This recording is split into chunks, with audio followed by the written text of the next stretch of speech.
Computer.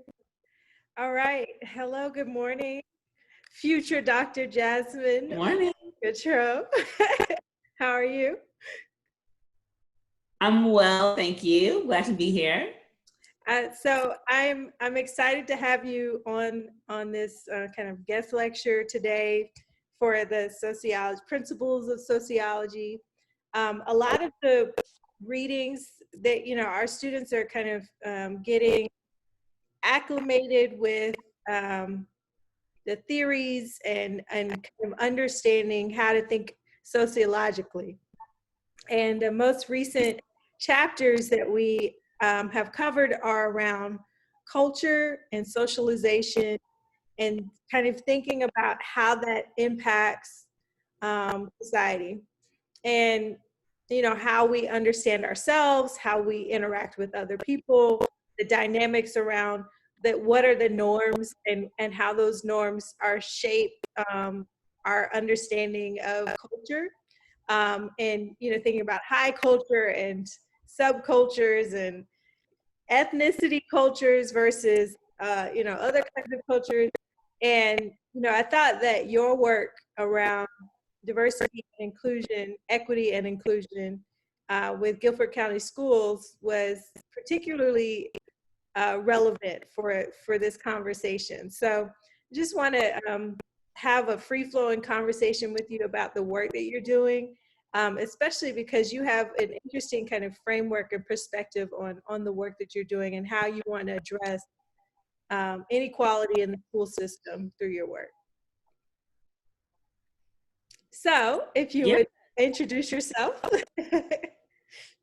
Absolutely. So my name is Jasmine Getrouw-Moore, and I am the Executive Director for Diversity, Equity, and Inclusion at Guilford County Schools. And I'm a relatively new Executive Director and new to K-12 education. My background is actually in public health with a specific connection and emphasis in maternal and child health. And within that body of work, which I had been doing for the last 12 years, I have also been specifically focused on issues with respect to racial health equity, the fact that the body of our existence as minoritized bodies, beings that are living in bodies that are minoritized and subjugated in this country and in societies like ours, because this is not unique here,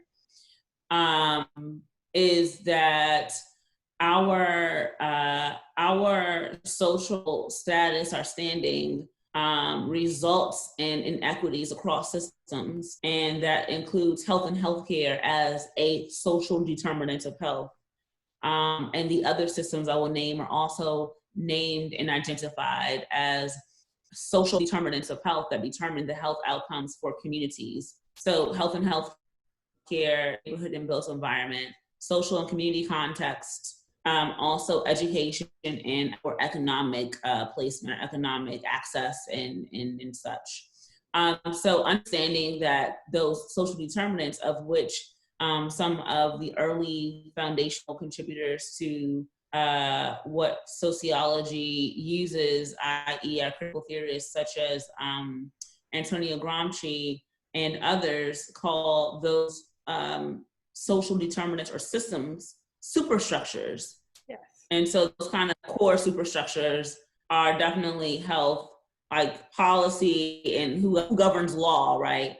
And then also the economy, of which those superstructures, I think there may be some others that I may have missed. Nonetheless, those are the three core, with the understanding that those superstructures essentially are the undergirding factors that uphold the dominant group. That said, and in our society, in societies like ours, that have developed as a result of the need to create hierarchy that is protected, sustained, and upheld by a specific economic structure, the laboring class are minority people in the society, and that has been the case in order to uphold and to continue to create and sustain and develop capital.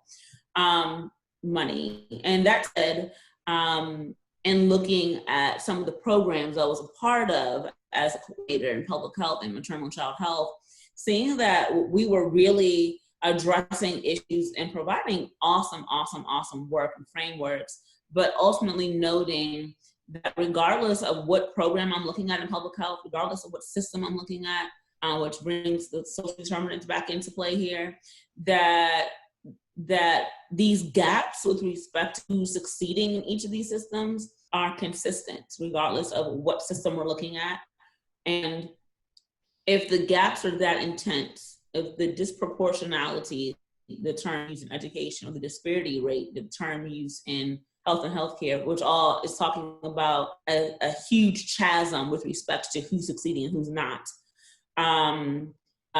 then while we can always say something's wrong with those people, that's a very easy surface thing to say. And what I love and appreciate about sociology and these kind of deeper avenues for thinking, this critical thinking foundation that we are able to participate in choice, because this is not a part of how we are groomed and nurtured in our schooling overall in society. We can say something's wrong with those people, but we need to look at the root causes and note that there is a chain of events and practices and procedures that have taken place and that have transcended a corporate structure with institutions, but have become how we socialize with each other. The practices and procedures become culture with respect to how we think about ourselves and each other. So this is not something that's happened overnight. The gaps are not relegated to poor decision making by people. What's wrong with those people? What's wrong is the system by which those people are being nurtured and being engaged as citizens or residents, because citizens is a privileged space to be in as well. So that has been my work, examining the realities of racial health inequities, and specifically as applied to the most sensitive and vulnerable population, which tends to be that space when we're first coming into this world. So in public health and in general with the World Health Organization and in data and research with respect to human condition, the question or discussion starts to take shape at the location of maternal and child health, understanding that the state of health of our infants, of our children, is a huge determining factor for what's happening in society. Mm-hmm. And the reality is Black infants are dying before the age of 1 at astronomical rates compared to their white counterparts. Native American infants are dying before the age of 1. We know that's called infant mortality. We know that when there is an infant mortality, that in that space of that first year of life, it's not just that a child is dying by the age of 1. The reality is that is clearly the final thing that might happen in that child's life, but there are other predetermining factors that might result in the potential infant mortality or infant morbidity, which also determines the health of mom, health of baby, what that pregnancy was like. And those things we've noted in multidisciplinary research around maternal and child health, that there are moms which is actually most interesting, that are socioeconomically very, very well-to-do, right? Highly educated, making awesome income, all the right decisions, going to the doctor, doing all the things they're supposed to do. But they're the ones that are dying. And so what we're seeing is that it is the allostatic load, the levels of stress that person, those persons are experiencing over their lifetime that puts wear on their bodies. That's called weathering effect. The allostatic load is not, I'm stressed out today and don't have coping skills. What we have started to look at over the last 20 years or so in public health, I say because I've been in public health, not because I've been doing it for 20 years. I'm just 5. No, I'm joking. So what we're saying is that it is really the lived experience of being a minoritized person in this country that results in these outcomes. The fact that Black infants are dying before the age of 1 compared to their white infant counterparts, the fact that Black mothers are dying perinatal stage, meaning in their last trimester of pregnancy or within that first 4 months postpartum, that's that perinatal stage, very critical time, compared to a white female who just has a high school education. So what I'm talking about is comparing a Black woman who is at high risk for maternal morbidity or maternal mortality, and even having an infant mortality crisis in her home, has a likelihood of experiencing that, who is a well-educated, high income earning woman, a person, compared to her white female counterpart who may just have a high school diploma. So it's not just about access and whether or not you're making the right decisions and your income. Yes, that exists, obviously. We're talking about phenomena of things occur when all of the things are in your corner, but something is missing, and that something happened to be the way your body has experienced stress levels over your entire life course before you even decide or thought about having a baby. What your body's state and ability to with respect to having a safe and healthy pregnancy is actually predetermined with respect to how we are absorbing life in this society. We think about what's happening in a double pandemic with COVID-19, and the other pandemic is the uprisings as a result of centuries of injustices and oppression. Thinking about what that does when you're seeing people who could be your cousin, neighbors, whomever, even if you aren't a person, a Black, Indigenous person of color, and you're seeing these traumas that we're receiving, the fear of maybe, if I'm partnered, my partner, whether that be man or woman, we're talking about these men dying by the hands of vigilantes and police and otherwise, but there are Black women who are dying in their bed, sleeping at night. Mm-hmm. We still have more. So that said, the fact that just being and existing is a significant stressor. And while we may be able to move through it, knowing this is our reality, it doesn't dismiss the reality of what it does to our bodies, is the bottom line. So having that work and also connecting into deeper levels of understanding race as a pervasive undergirding thread, or actually the quilt that wraps our society in a blanket that might be called an American to others, is not a realized not a realized opportunity for many folks. And part of understanding that is understanding that while we do have a constitution and we do have writings and work by the framers that provide a goal for us to live in a society that recognizes us to be the best of whatever we would like to be, that allows us to be and reach middle class.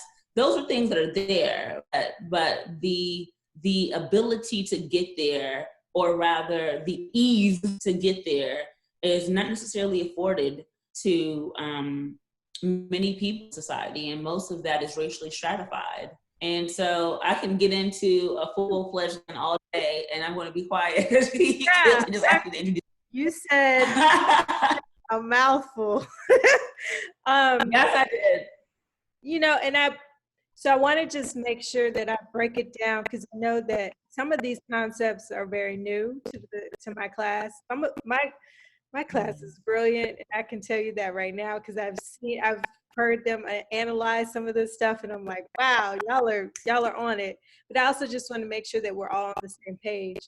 And so some of the stuff you brought up is definitely resonates with what we've been talking about in the textbook and in our articles and activities, around the idea of, in the United States in particular, but this is a pattern that repeats itself across countries, right? Is that you have these institutions, that have created barriers to success, right? And so some of the laws that were set in place 100 years ago are impacting, really 400 years ago, some of the infrastructure for this country, right, was set up in a way that directly benefited white people. And I know that's very kind of, sometimes that's controversial to say, even though it is an actual fact. And the reason, and It's in writing. yeah, so what I'm trying to do with this class is break down that, right? Like how does it privilege white people? But also how does it, you know, just, it's not just about race, right? Because this is a sociology class. I do tend to kind of talk about race because that is my specialization. But, you know, how does it benefit people with privilege, right? So whether that's heterosexual people or people who have high income or people who are in these traditional kind of family units, people who have access to education, right? People who have lighter skin. All of these things are privileges, right? But above and beyond that, there seems to be something very particular and curious about racial privilege that that that really kind of, I don't want to use it, that undergirds all of these things, especially in the United States. And so some of the examples and the work that you're talking about, you know, when you think about an educated Black woman who, you would think that they wouldn't have any problems with birth outcomes, right? Or to be able to survive a birth. Yet that is an issue in the United States. And so that's been a question that we've been trying to understand for 20 years, as you said. But, and then we finally realized it was stress. It was this kind of seeing things in the news, being worried about your family members, experiencing racism and discrimination, trying to navigate systems that were not built for you, right? And navigating laws that were not built to benefit your community, that have a direct impact on someone's body. That's part of the reason why I even got interested in public health, was because, you know, I've been a sociologist, you know, I've trained as a sociologist, but then I was like, wait, all of this sociology, you can look at it in the public health lens and really see directly, not just thinking about identity and that kind of thing, but seeing directly, how does this affect people's health in their lives, their health outcomes? You know, it's a very tangible kind of way to think about sociology. Absolutely. Absolutely. And I'm sorry, go ahead. I was going to say, I was going to ask, you know, I just kind of want to push the conversation a little bit forward. So how did you get into the role of diversity, equity, inclusion at Guilford County Schools, and how are you using that public health lens to apply to your work now? Sure. So one of the things that I wanted to also kind of come back to a bit as I answer that question is the way I got into, the way I continued to connect deeper with respect to looking at racial health equity, and especially as it impacts minoritized persons, Black, Indigenous people of color, was really starting to get deeply connected into the reproductive justice movement as it was starting to get, I would say, re-energized by people who would probably be more so in our peer groups, where it was founded, the term was coined back in the early 90s. So it's been around for some time, but in terms of being championed in more public health located spaces by Black, Indigenous persons of color, oftentimes women identified people.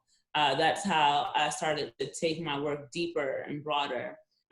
So I would say that reproductive justice is essentially just a really short, quick overview, is essentially the social determinants of health through an intersectional anti-racist lens. And so I will state that. So if you are looking at social determinants of health and how they're comprised, which again is all of the systems I talked about earlier. And when I'm saying looking at that through an anti-racist intersectional lens, because we're understanding that, first of all, we do have a gender binary that we operate. We have binaries in this society, okay? So we're operating out of the binary, understanding that folks are living as genders that may not be specific to man, woman. So there are people who are giving birth who may not be women identified, and also located at a race or ethnic group that is not white man, white woman, white person. So that's something, if they'd like to move forward on that or to come back to discuss, I'm happy to do that. But coming back into how I came into this role and how I'm using public health in it, I came into this role, I was having a conversation with one of our school district leaders, and talked about a presentation I was giving last year at the North Carolina Sexual Health Conference. And the presentation was called, oh my gosh, I'm having a moment after the presentation. The presentation was about women who are incarcerated and also giving birth. It was called Examining the Cogs in the System, Perinatal Incarceration. So there had been an End Shackling NC campaign in 2018, successful, because the issue was that women and persons who were in women's prisons, so women's central prison, North Carolina, were shackled while they were in labor. That's a problem. That's not good. Our policy actually says that should not be happening, but it was still happening. Why? Because, like anything happens when you have folks who are able to assert their power over a person or group, they will, and they do what they want. And that's essentially what had happened. And so we had the End Shackling North Carolina campaign in partnership with Sister Song, Women of Color, and that is an RA group, collaborative, a collective. They have a flagship group here in North Carolina. We were unpacking, bless you, all the ways that that persons who are pregnant and incarcerated are really not getting their needs met. But my question was, but why are they there? What is happening in the communities where they are for them to be there? What's up with their schools? We know that when children are out of school, that they're going to do all kinds of fun things in order to make the day pass, right? I mean, they do those things, and part of that might result in having a human, creating a human and birthing one. If you're not in school, excuse me, if you're not in school, oh no, it transferred through the Zoom. Right. If you're not in school, what are you doing to pass time? You may be bored. You may need to be making money. Yeah. What are your supports looking like at home? So these are very broad brushstroke examples. We know that there are a plethora of things that could be happening in school. Bottom line is, the school is a safe space, as we know in COVID now. As people talk about it more often now, more widely. That school, excuse me, tends to be a safe place for students to be during the day. So my point is that if it's not in school during the day, and that is happening in specific locations where there's a high rate of persons from specific counties that are going to this carceral state, this prison. What is the deal with that county is my question, right? So I'm asking these questions, and folks are like, I don't know. We don't know about that. So they're looking at what's happening on the surface. That people who are in prison, they are incarcerated, they're giving birth, they're shackled. You know, we need to make sure that they're able to breastfeed. We need to make sure that they're comfortable and that they, you know, can do what they can. I think that's important, but do not get me wrong, that's critical. My question is, can we examine the root cause with respect to the systems that should replace where they are in order for them to be healthy, safe individuals and not incarcerated? We know, particularly as we talk about the reality of being and there being a significant punitive gaze that is on Black bodies, brown bodies, Black, Indigenous people of color bodies, that you don't have to have done something wrong, wind up in a cell somewhere, right? And also, with that said, other folks who end up going to jail and staying there are not because they've been found guilty. They don't have the money to pay for bail. So my point is that there's so many things happening that wind up there. To the point, and back to the question here after that kind of background, is I was talking about the presentation I was giving and talking about how the locations that I was identifying for a dog in the system is education and then foster care. Where do folks go? Are we repeating cycles? Yeah, we are. Because when those babies are born and they come out of the carceral state, what we came out of in our Jacqueline NC think tanks, which happened over several months in 2018, was where do the babies go when the children are born to these parents who are incarcerated? Well, hopefully some of them may luckily have other family members they can go to, and a lot of times they don't. So they have to go and sit somewhere and within our foster care systems. What happens when children are in foster care? Is that a permanent? Are they in one space that's permanent for the duration of their childhood? No. So my thought and my discussion in that presentation, which was in August 2019, was around how we can continue to problematize how systems reproduce inequity. And those systems are school, and considering foster care, and how our systems are still inextricably linked, which is why I appreciate the social determinants of health model. And if we're able to think of and talk about it critically, we can apply ways by which we're seeing people have these gross inequities. I came into it, the leader I was talking to was very interested and said, we need to have your input on some things. And, that's essentially how I came on board. There were some space, some areas that needed to be filled within this department I'm in currently.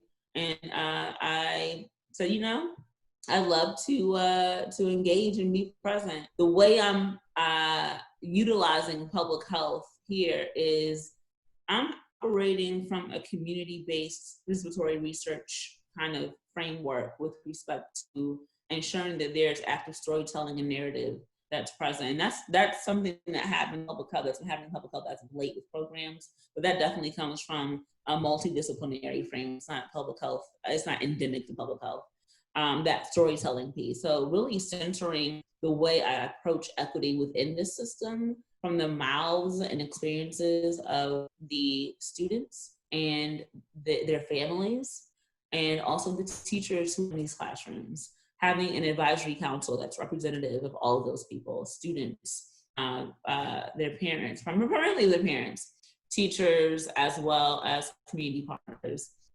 Also utilizing definitely this life course perspective framework, and understanding that if students are in this system for 12 years, as it's supposed to be, if they are dealing in a classroom where there are untrained teachers, untrained meaning untrained with respect to unpacking, understanding, and being in constant communication to problematize their biases, then they are participating in a space that's compounding whatever other things they've got going on. That is within and of itself a stressor or an issue, a problem that can add to what I called earlier the allostatic load, the stress levels of bodies, of groups, of communities, of schoolhouses that can very much be a reproductive justice issue, because the babies that we may not even think about having in 20 when we plan or not or whatever are predisposed to our physical body's condition and inability or ability to hold a health and safe pregnancy, for our ability to survive and thrive through that pregnancy. So again, I talk about pregnancy because when looking at the maternal and child health relationship, particularly that perinatal stage, when a person is the last trimester of pregnancy and that first 4 months postpartum, that's a critical stage. It also tells us again how our nation's health is doing. And if we can load the stressors at 12 years of an inequitable educational experience, that also tends to push students out into the school to confinement pathway and reproduces that level of trauma, then we can veritably say that school is a space where we can definitely do some training, and provide some supports, so we have an equitable school system, and also provide classrooms with a curriculum that's reflective of the body that is receiving the education, because that's also a factor that might, and shown per research, deterred students from participating. So again, you just dropping all the knowledge on us right now. One thing that I really think is important, and that I don't know if I even really thought about it this way, but the way that you framed it was, it's not just, a lot of times when we think about school-based education around reproductive health, we think, oh, we just need to educate them about safe sex or, for them to understand their bodies and safe sex. But what you're talking about is, how do we change their whole experience, right? Because they are experiencing stress. The internet is just messing up right now, because they're experiencing stress in all aspects of their lives. And if you're in an environment for 12 years where the teacher is treating you as, unintelligent and unimportant, or not giving you, feeding into you, then that can affect your birth outcomes 10 years later. Like, and that's the part that I don't know if a lot of people really even think about is, how are the educational system right now. This is an example that comes. Can you hear me? Mm-hmm.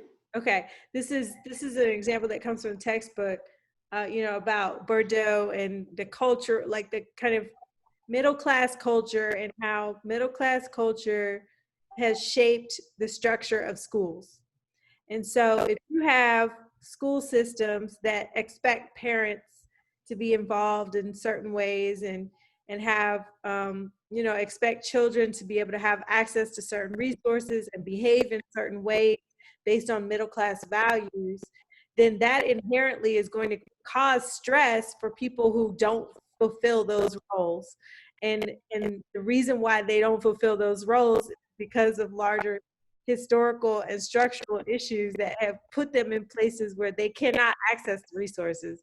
They cannot, their language has been deemed as inappropriate for this country, or their location, their geographic location and where they live has been created as a ghetto, right? That has cut them off from resources, and yet we expect them to overcome all of those things and come to class happy and ready to learn. So I don't know. All of that is just kind of making connections for me. Absolutely. Also, I appreciate you talking about Pierre Bourdieu. He's definitely a sociologist that I tend to lean on heavily, and particularly as I talk about our strategic plan goals, right? And that's sociology is a major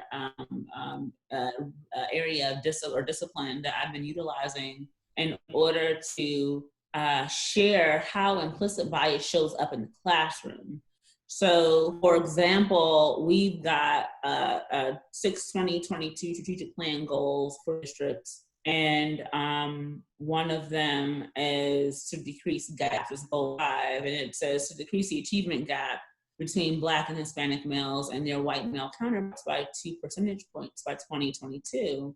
Well, the questions I have for folks when I'm doing the presentation is typically, let's look at goal 5, decrease gaps, where there are 4 key performance indicators, which range from increase the percentage of teachers who meet or growth in the 25 lowest performing schools, on to increase percentage of high school students enrolled in advanced placements or international baccalaureate programs.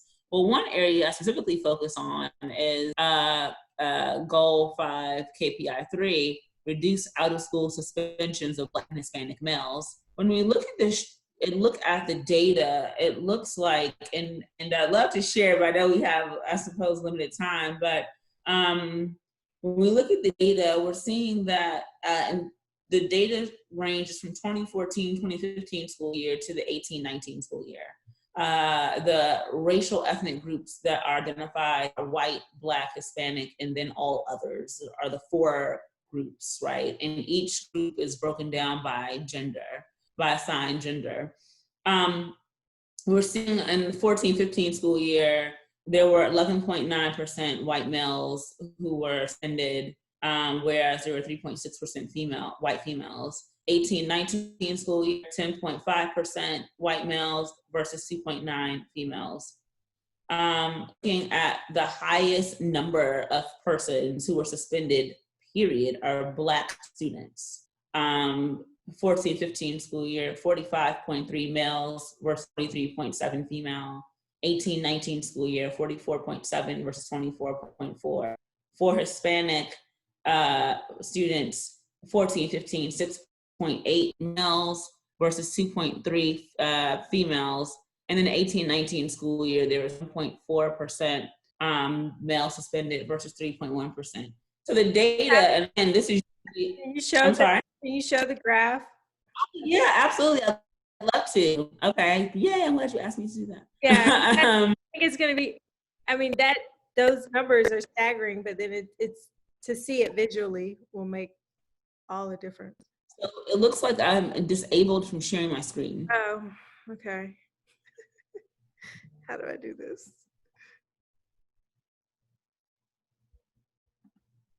Okay, try it now. Okay.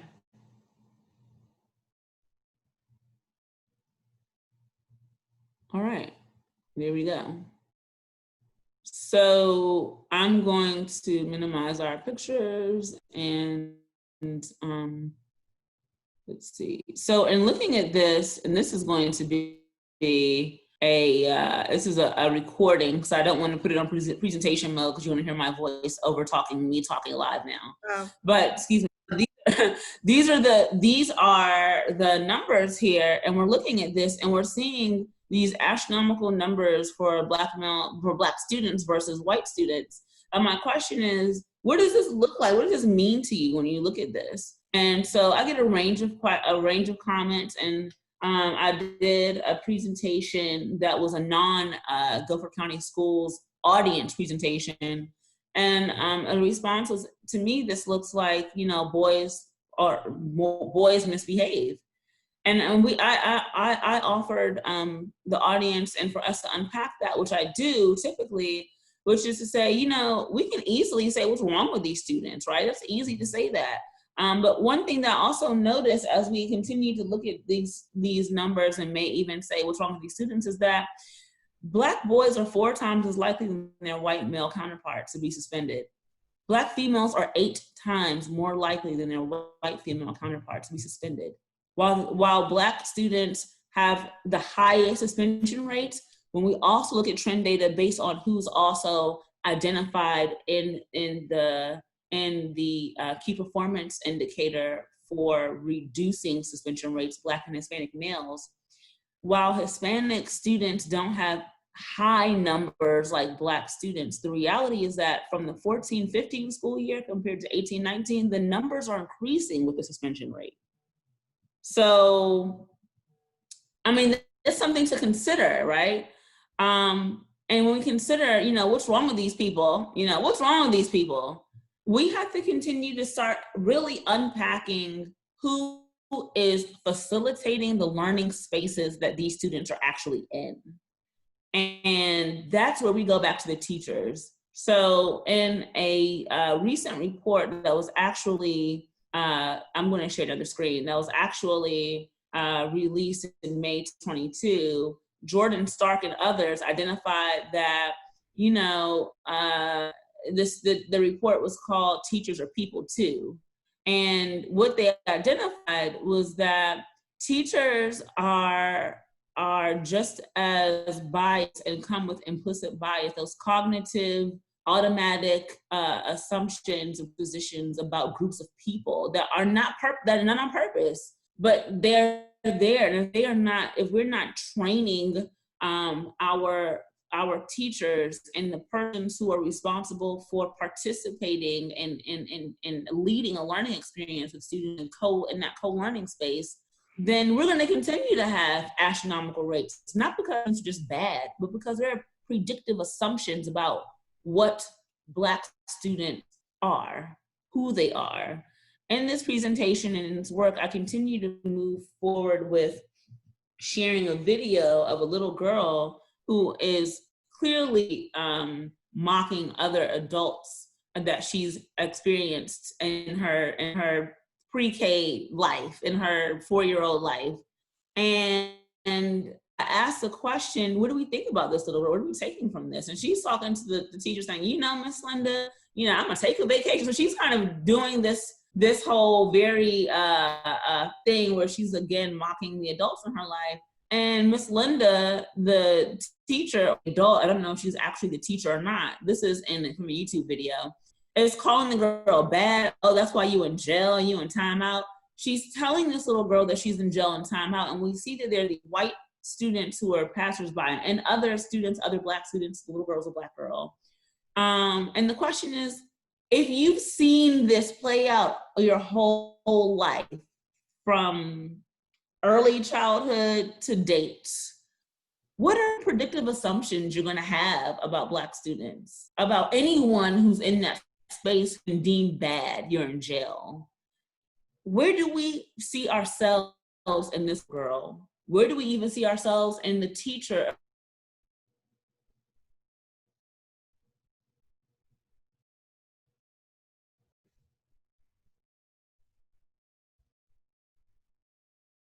Jasmine?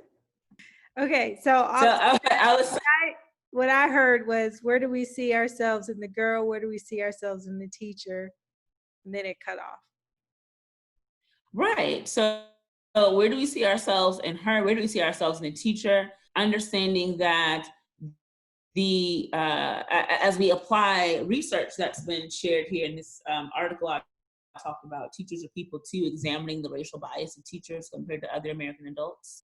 The lead, Jordan Stark, noted that in a society of which racial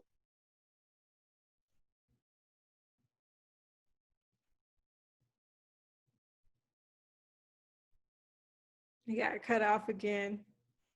Jasmine?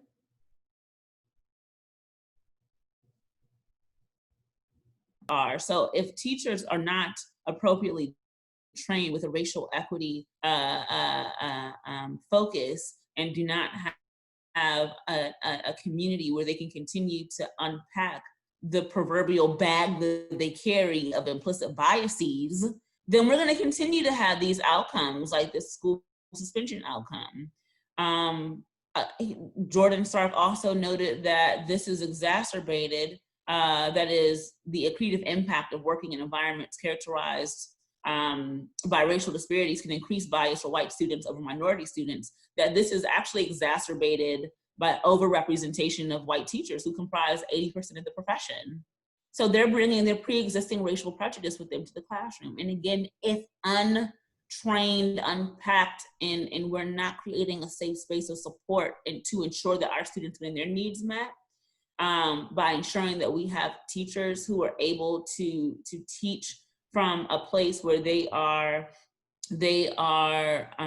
understanding their cultural lens or aperture, so to speak, then we're going to continue to have these outcomes. I appreciate that Pierre Bourdieu also offers up the reality of the hidden curriculum. Those are the things, again, the classroom setup, the way we identify whose speech and even body language is acceptable, okay, and that is based on our normative example set by the dominant culture. So white middle class persons are identified as being the example for how we are to be. So if someone is not speaking and engaging and expressing themselves as a Black person in speech, body language, and engagement that's reflective of white female social practices, then they're deemed other and problematic, quite possibly. And so we start seeing outcomes based on the assumptions about who you are supposed to be like, and when you are not presenting yourself in that fashion, you, groups of whole students and persons and communities, are subject to loss of learning, subject to a variety of outcomes, of which this experience in the classroom and their schooling creates social shaping throughout the life course, such as harsher treatment and higher standards for Black girls and boys in schools. Negative stereotypes of Black women as angry, aggressive, and hypersexualized projected on Black girls' bodies and spirits, which is called adultification bias. Mm-hmm. All of that can be located in the ways by which we set up our physical space, that we have psychological and social assumptions about other groups of people. And these are all, again, social shaping that Pierre Bourdieu calls symbolic violence, right? If our students aren't carrying out white middle class standards, then they are likely on a trajectory for learning loss and coming out of that school learning space. Yeah. And that's how I'm approaching engagement with Guilford County schools. So that's awesome. And one of the things that I think also is important, and I'm going to wrap it up because we both have meetings at 11, is that I think a lot of times white middle class people don't even know that their way of living is the standard. I think that, that part of it, that part of the narrative oftentimes gets lost, is that, they don't realize their own privilege and the fact that every system that has been set up in the United States has been set up with them, their culture, their lived experience in mind. And so I gave the example even of like a Band-Aid. It's a small example, but when you type in just kind of neutral terms like woman or Band-Aid or that it always ends up being a white woman or a white Band-Aid, or like light-skinned Band-Aid, or and so when you think about the textbooks, right? The textbooks oftentimes, I'm hoping that this stuff will change, but the textbooks oftentimes will gloss over other contribution, like people of color's contributions to the United States, and mostly focus on the wars and white people's contribution to the United States. The structure of how we expect parents to be involved in children's lives is based on the idea that you're in a nuclear family and the mother works at home, or it doesn't work at all and has time to be involved in the child's schooling.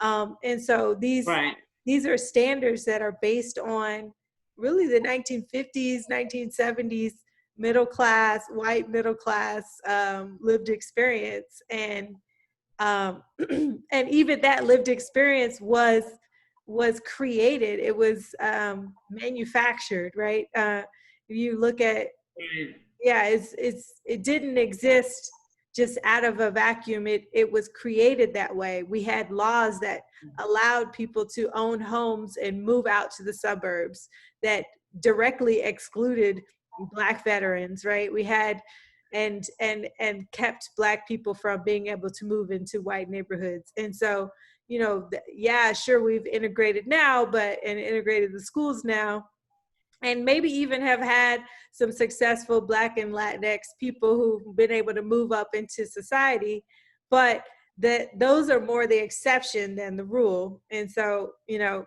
just taking all of that into account and thinking about how our schooling is really a microcosm of these a micro, you know, kind of example of a larger system. Yeah, is important to take it.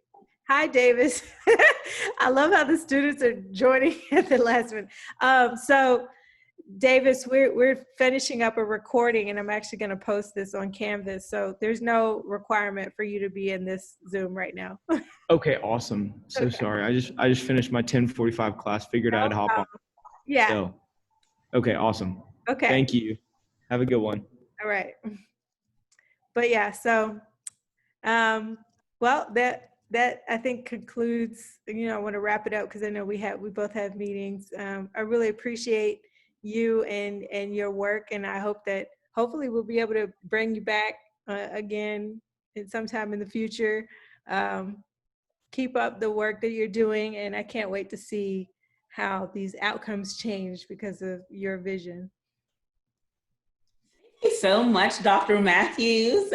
And I am looking forward to coming back, sharing updates, and also sharing definitely some critical ways by which I have really located, again, the hidden curriculum, especially adult education bias, and really much of Peter's work and other sociologists' work in some of my training and next steps. So there's a lot here, and I'm very much happy to engage you all in the process. Thank you. All right. Have a good one. You too. Bye-bye.